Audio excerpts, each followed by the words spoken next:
बुरके वाली जिस औरत को गले लगाया जाता है उसी ने लूट लिया सब कुछ। रूह कपा देगी 7 साल की बच्ची की ये कहानी। बेंगलुरु में 7 साल की बच्ची का अपहरण केस पुलिस के लिए काफ़ी ज़्यादा उलझा हुआ था। जिस शख्स ने बच्ची का अपहरण किया वहीं परिवार के साथ हर जगह मददगार के तौर पर घूम रहा था।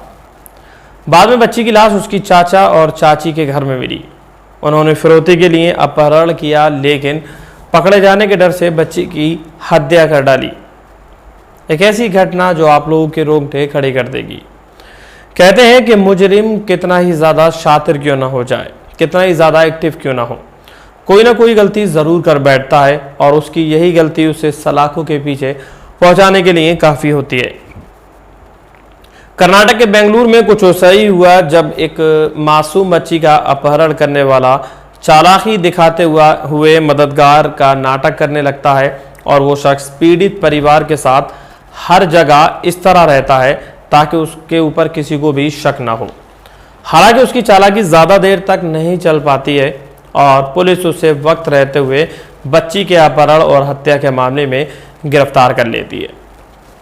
पूछताछ में यह भी पता चलता है कि वो शख्स इससे पहले अपने एक चाचा का भी कत्ल कर चुका होता है, यानी कि कातिल कितना ज़्यादा शातिर होता है। तारीख थी 9 जुलाई 2024 और वक्त शाम के तकरीबन 4 बजे। बेंगलुरु में रहने वाली सैयदा समीना निसार नाम की महिला के मोबाइल पर एक मैसेज आया था। मैसेज में लिखा हुआ था कि समीना निसार, आपकी 7 साल की बेटी मेरे कब्जे में है और फिलहाल वो सही सलामत है, इसलिए चिंता ना करें। पुलिस या किसी रिश्तेदार को इस बारे में बताने की कोशिश बिल्कुल भी मत करना। मेरे लोगों की निगाहें 24 घंटे तुम्हारे ऊपर टिकी हुई हैं, इसलिए कोई चालाकी मत करना। कुछ देर के बाद समीना के मोबाइल पर एक और मैसेज आता है जिसमें 10 लाख रुपए की फिरौती देने के लिए कहा जाता है। समीना घबरा जाती है, तुरंत अपने पति को ये बात बताती है। इसके बाद कुछ रिश्तेदारों के साथ लेकर के समीना पुलिस थाने पहुंच जाती है। यह खबर सुनते ही, मैसेज पढ़ते ही वो थर-थर कांपने लगती है, मानो उसको पैरों तले से ज़मीन खिसक गई। कौन थी वो बुर्के वाली महिला? ये सवाल सबके सामने खड़ा था। जिस बच्ची का अपहरण हुआ था उसका नाम रकीबा निसार था। 7 साल की रकीबा पास के ही एक स्कूल में कक्षा 2 में पढ़ती थी। उसके पिता खाड़ी देशों में नौकरी करते थे और कुछ समय पहले ही वो भारत लौट करके आए थे। पुलिस पूछताछ के लिए बच्ची के स्कूल पहुंचती है तो पता चला कि बुर्का पहने हुए एक महिला आई थी। उसने कहा था कि वो रकीबा की दादी की तबीयत ख़राब है, इसलिए वो उसे स्कूल से लेने के लिए आई है। रकीबा भी उस महिला को देखते ही उसके गले लग गई, इसलिए क्लास टीचर को लगा कि बच्ची उसे अच्छी तरह से जानती है। अब पुलिस के पास सुराग के नाम पर केवल बुर्के वाली महिला थी। वो महिला थी जिसका नाम पता तक क्लास टीचर ने पूछना ज़रूरी नहीं समझा, क्योंकि बच्ची उससे चिपक गई तो क्लास टीचर ने सोचा जाहिर सी बात है, जब बच्ची चिपक गई है तो वो कोई उसकी ख़ास ही होगी। तो इसलिए क्लास टीचर ने भी उससे कुछ नहीं पूछा, ना ही उसकी कोई पहचान जाननी चाहिए, क्योंकि बच्ची पहले ही जा करके उससे लिपट चुकी थी। लेकिन अब पुलिस के लिए सवाल खड़ा हो रहा था कि आखिरकार वो औरत थी कौन जिससे वो बच्ची लिपट जाती है। पुलिस के पास और कोई सुराग नहीं होता है, सिर्फ एक सवाल पुलिस के पास होता है, या एक जवाब, कुछ भी कह लें, कि सिर्फ और सिर्फ एक बुर्के वाली औरत। अब वो बुर्के वाली औरत कौन थी, कहाँ की थी, कहाँ की रहने वाली थी, बच्चे को कहाँ लेकर के गई थी, बच्चे के साथ उसने क्या किया, कौन थी, किस मकसद से बच्चे को लेने आई, ये तमाम तरह की बातें लोगों के दिमाग में घर कर रही थी। पुलिस भी इस चीज़ को लेकर के काफ़ी ज़्यादा चिंतित थी कि आखिरकार उस बच्ची को लेकर के जाने वाली वो नकाब पहने हुए महिला आखिरकार थी कौन। और ये केस जो है पुलिस के गले की हड्डी बन गया था और पुलिस इस केस को लेकर के काफ़ी ज़्यादा परेशान थी कि आखिरकार थी कौन वो जो स्कूल जाती है, बच्चे को ये कह करके लेकर के आती है कि उसकी दादी की तबीयत ख़राब है और उसको इसलिए छुट्टी दिलाई जाती है। स्कूल का जो स्टाफ है वो इसलिए कुछ नहीं कहता है कि वो बच्ची उस नकाब वाली औरत के गले से लग जाती है।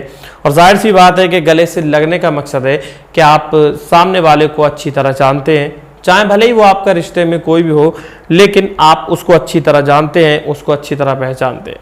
और उमूमन ख़ास तौर से स्कूलों में देखा जाता है कि जब पेरेंट्स ही बच्चों को स्कूल लेने जाते हैं क्योंकि जब कई सारे कांड हो गए हैं तो लोगों ने पेरेंट्स को ही बच्चों को दिया जाता है, इसके अलावा किसी अदर पर्सन के साथ उस बच्चे को नहीं भेजा जाता है। यानी कि बुर्के वाली जिस औरत को गले लगाया उसी ने लूट लिया सब कुछ। रूह कपा देने वाली 7 साल की बच्ची की ये कहानी। बेंगलुरु में 7 साल की बच्ची का अपहरण केस पुलिस के लिए काफ़ी ज़्यादा उलझा हुआ था। यानी कि जिस शख्स ने बच्ची का अपहरण किया वही परिवार के साथ मिलकर के उसको ढूंढवाने चला गया था। और उमूमन इस तरह के केसेस में यही देखा जाता है कि जब बच्चों का अपहरण होता है तो उसमें कुछ अपने करीबी लोग निकलते हैं और वो साथ में घर वालों के जाते हैं और बच्चों को ढूंढाने शुरू कर देते हैं। इस तरह का ये कोई एक केस नहीं है, बल्कि काफ़ी ज़्यादा केसेस इस तरह के देखे जाते हैं जिसमें लोग इस तरह की हरकत करने के बाद उन बच्चों को या उस तरह के केसेस में इस तरह का काम करते हैं और उनके साथ में ही ये तमामी तरह की दरिंदगी करते हैं। और जब इस तरह की घटना वहां देखी गई, क्लास टीचर ने भी नहीं पूछा। अब पुलिस के पास सुराग के नाम पर केवल बुर्के वाली वो महिला थी जिसका नाम पता तक क्लास टीचर ने पूछना सही नहीं समझा, क्योंकि आप तमामी लोग जानते हैं कि बच्चे उन्हीं के पास जाते हैं जिनको वो अच्छी तरह से जानते हैं। फ्लैट में मिले जॉब की बात हुई और अंतर्गत संबंध बने, एक बायोडेटा से कैसे सुलझा कत्ल का खौफनाक राज, ये तमाम तरह की बातें हैं। सलमान की एक हरकत ने दिया सुराग। राखिया की मां समीना के पास जिस नंबर से मैसेज आया था वो बंद हो चुका था। वक्त लगातार बीत जा रहा था और पुलिस के हाथ बिल्कुल खाली थे। मामला बेहद ही उलझा हुआ था क्योंकि किडनैपर का कोई सुराग नहीं मिल पा रहा था। समीना जब अपनी बच्ची की शिकायत दर्ज कराने गई थी तो उसके साथ कई रिश्तेदार मौजूद थे। उन्हीं में से एक था सैयद सलमान शाह। वो हर जगह समीना के साथ था और बार बार दिलासा भी समीना को दे रहा था कि सब कुछ ठीक हो जाएगा। रखीबा की मां समीना और सलमान की पत्नी शबरीन आपस में चचेरी बहनें थी। शबरीन का घर भी समीना से कुछ ही दूरी पर था। केस की तफ्तीश के दौरान एक अजीब बात हुई कि सलमान अक्सर थोड़ी देर के लिए थाने से बाहर जाता और फिर लौट आता था। उसके चेहरे पर कुछ तनाव सा भी था जो साफ तौर से नजर आ रहा था, लेकिन कहीं ना कहीं वो ये छोटी सी गलती कर रहा था कि थाने से थोड़ी देर के लिए बाहर आता था और फिर उसके बाद वो थाने में पहुंच जाता था। यानी कि कंबल में लिपटी हुई मिली रखीबा की लाश। सलमान की इस हरकत को समीना की सगी बहन और उसके पति ने नोट कर लिया था। उन दोनों ने समीना से कहा कि उन्हें सलमान पर कुछ शक हो रहा है। हालांकि समीना ने उनकी बात को अनसुना कर दिया, लेकिन वो दोनों नहीं माने और पुलिस इंस्पेक्टर को अकेले में ले जाकर के अपने शक के बारे में बताया कि इस तरह से हम लोगों को शक हो रहा है। केस की जांच कर रहे इंस्पेक्टर टी रंगप्पा ने इस बात को गंभीरता से लिया और अगले ही दिन सलमान को पूछताछ के लिए बुला भी लिया जाता है। सलमान को पूछताछ के लिए जब बुलाया जाता है, थोड़ी देर की सख्ती के बाद सलमान टूट जाता है और अपने इस जुर्म को कबूल कर लेता है कि रखीबा का अपहरण उसने ही किया था। और पुलिस की टीमें तुरंत सलमान के घर पहुंचती हैं, जहां पलंग के नीचे कंबल में लिपटी हुई रखीबा की लाश मिल जाती है। यानी कि सलमान की निशानदेही पर वो लाश भी वहां से बरामद कर ली जाती है। अब यहाँ पर हम आपको बताएंगे कि स्कूल से रखीबा को लेकर जो आई थी वो कौन थी। शबरीन रखीबा के अपहरण और हत्या में सलमान और उसकी पत्नी शबरीन दोनों शामिल थे। शबरीन ही बुर्के वाली वो महिला थी जो रखीबा को स्कूल से झूठ बोल करके अपने साथ लाई थी। चूंकि रखीबा अपनी चाची शबरीन को अच्छी तरह से पहचानती थी, इसलिए वो उसके गले लग गई। पूछताछ में सलमान ने बताया कि उसे पैसों की काफ़ी ज़्यादा ज़रूरत थी और रखीबा के पिता खाड़ी देशों से लौटे थे, इसलिए उन्हें ये लग रहा था कि उनके पास काफ़ी मोटी रकम होगी और ऐसे में सलमान और उसकी पत्नी ने रखीबा को किडनैप कर डाला। 10 लाख रुपए की फिरौती मांगी। किडनैपिंग के बाद वो रखीबा की मां के साथ थाने गया और उसके साथ ही रहा ताकि उसके ऊपर किसी को कोई भी शक ना हो। इसके अलावा वो पुलिस के एक्शन प्लान पर भी नजर रख रहा था कि पुलिस इन केसेस में जो है किस तरह से एक्शन ले रही है और आगे क्या करने वाली है। बुर्के वाली जिस औरत को गले लगाया उसी ने लूट लिया सब कुछ। रूह कपा देने वाली ये खबर यकीनन आप लोगों के भी रूह कपा देगी।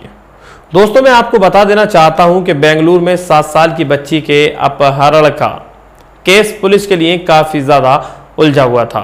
जिस शख्स ने बच्ची का अपहरण किया था वही हर जगह मदद के लिए घूम रहा था। दोस्तों इस तरह से अपहरण करने के बाद, एक फिरौती मांगने के बाद उस बच्ची का कत्ल कर दिया जाता है। यानी कि आपस के रिश्ते कितने ज़्यादा ख़तरनाक हो जाते हैं, किस तरह से एक दूसरे की जान के प्यासे बन जाते हैं, ये हमने आज की इस स्टोरी में आप लोगों को बताया। तो दोस्तों सतर्क रहें, सावधान रहें, किसी भी शख्स पर एकदम यकीन ना करें, एकदम भरोसा ना करें। इसी तरह की लेटेस्ट अपडेट जानने के लिए हमारे चैनल पर बने रहें। चैनल पर नए हैं तो चैनल को सब्सक्राइब करें, बेल आइकन दबा दें, जिससे कि आने वाला वीडियो सबसे पहले आप लोगों तक पहुंचता रहे।